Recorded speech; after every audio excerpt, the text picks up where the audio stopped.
आप देख रहे हैं संविधान और कानून SK लाइव न्यूज। कैमूर जिला में पहुंचे नवनिर्वाचित कांग्रेस सांसद, हुआ भव्य स्वागत। भभुआ में हुआ कांग्रेस का अभिनंदन समारोह। सासाराम लोकसभा संसदीय में 10 साल के बाद एक बार फिर कांग्रेस ने परचम लहराकर अपनी खोई सीट पर कामयाबी मिली है, जहां की कांग्रेस पार्टी के लिए एक बड़ी उपलब्धि माना जा रहा है। और इस जगह पर कांग्रेस के प्रत्याशी मनोज राम ने विजय श्री मिलने पर एक गौरवशाली महसूस हो रहा है, जहाँ की दिल्ली से जिला मुख्यालय भभुआ में नवनिर्वाचित सांसद मनोज राम के पहुंचने पर कांग्रेस कार्यकर्ताओं ने भव्य से फूल माला से स्वागत किया। इसके बाद सांसद ने भभुआ के जिला कांग्रेस कार्यालय में शहीद भवन में इंडिया गठबंधन के द्वारा आयोजित अभिनंदन समारोह में जाकर मुख्य तौर पर भाग लिया, जहां के उनका सभी लोगों ने स्वागत किया। जहां के नवनिर्वाचित सांसद मनोज राम ने संबोधित करते हुए कहा कि यह एक बहुत बड़ी जीत है और यह जनता की जीत है, इसका श्रेय जनता को मिलती है। उन्होंने कहा, हमें जिस उम्मीद और आशा के साथ जनता विजय श्री दिलाकर सांसद बनाकर दिल्ली भेजी है, आशा ही नहीं पूरा भरोसा है कि अपने दायित्वों को पूरा निर्वहन करूंगा। क्षेत्र के विकास के लिए कोई कसर नहीं छोड़ा जाएगा। कार्यक्रम की अध्यक्षता जिला कांग्रेस अध्यक्ष सुनील कुशवाहा ने किया। इस अवसर पर भभुआ कांग्रेस प्रखंड अध्यक्ष हरीश कुमार, राजद के जिला अध्यक्ष अकलू राम, कांग्रेस के जिला प्रवक्ता राजकेश्वर त्रिपाठी, चैनपुर कांग्रेस अध्यक्ष जयप्रकाश सिंह, राधेश्याम कुशवाहा, सुचित पांडे, बिरजू पटेल, उपेंद्र सिंह, सुरेंद्र पाल सहित अन्य इंडिया गठबंधन के नेताओं ने भाग लिया।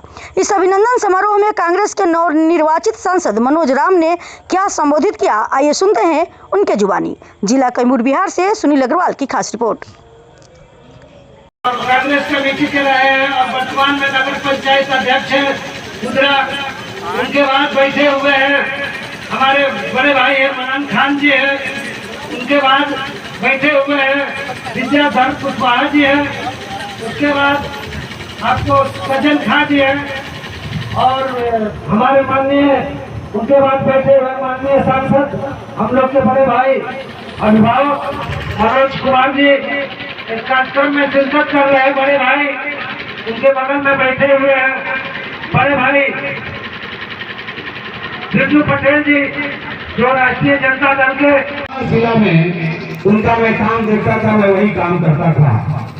एक कहानी के द्वारा मैं आपको समझाना चाहूंगा कि किस प्रकार से 85 साल के हमारे गार्जियन, 80 साल के हमारे गार्जियन, 90 साल के हमारे गार्जियन, हमारी माननीय गार्जियन कमला मैडम, कैसे वो नौजवान के जैसा 47 डिग्री और 40 डिग्री में घूमा और मेरे लिए इंस्पायर का काम रहा, मेरे लिए प्रेरणा का काम किया। एक छोटा सा कहानी मैं आपके बीच में रखना चाहूंगा। आपको मैं बताना चाहता हूँ, एक चील था, ईगल बोलते हैं उसको इंग्लिश में, बहुत ताकतवर पक्षी होता था। किसी कारणवश पैदा हुआ और पैदा होने के बाद वो मुर्गी के झुंड में, मुर्गी के बच्चों का झुंड में रहने लगा।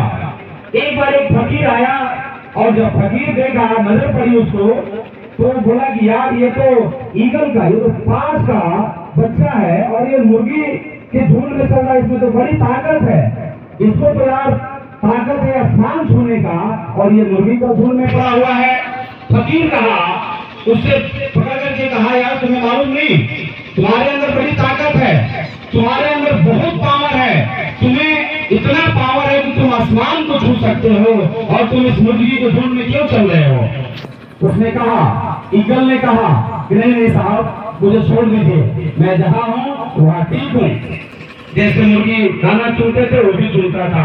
फकीर बोला, यार ऐसा मैं कभी नहीं कर सकता, तुम्हारे अंदर ताकत है और मैं तुम्हें कभी नहीं छोड़ूंगा, तेरे ताकत को मैं पहचान करा के ही रहूंगा। उसने क्या किया, उस पांच के बच्चा को पकड़ा और पहाड़ पर चढ़ गया और पहाड़ पर चढ़ करके उसने एक शब्द बोला पांच के बच्चा को कि बेटा, अब तुम्हें फैसला करना है, अब मैं तुझे इस पहाड़ से फेंकूंगा, यदि अपना पंख से पसार दिया तो आसमान को छूओगे, यदि पंख नहीं पसारा तो धरती पर गिरोगे और गिर के मर जाओगे। ईगल बोला कि साहब अभी भी छोड़ दीजिए, मैं उस मुर्गी का झुंड में ठीक था, वही मुझे बहुत अच्छा, मेरा जीवन बहुत अच्छा था।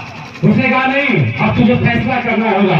उसके बाद फकीर ने उसको फेंक दिया पहाड़ से और जब फकीर ने फेंका फिर सोचा कि अब तो मैं गिरूंगा तो मर ही जाऊंगा।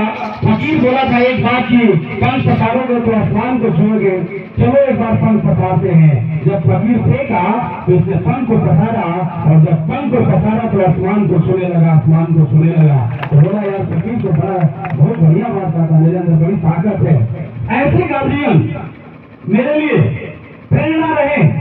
मैं सोच रहा था जहाँ पर लोग 400 पार की बात कर रहे थे, जहाँ पर लोग जाति धर्म और संप्रदाय का बात हो रहा था, जहाँ पर लोग अमीरों का बात कर रहे थे, मैं भी सोच रहा था इस मूवमेंट में आखिर एक गरीब का बच्चा, एक झोपड़ी से निकल करके आया हुआ बेटा, इसका मुकाबला कैसे करेगा, इनके साथ लड़ाई कैसे लड़ेगा। लेकिन ऐसे गार्जियन खबरों के लेटेस्ट अपडेट के लिए इसी तरह हमारे साथ जुड़े रहें और इस वीडियो को ज्यादा से ज्यादा शेयर करें।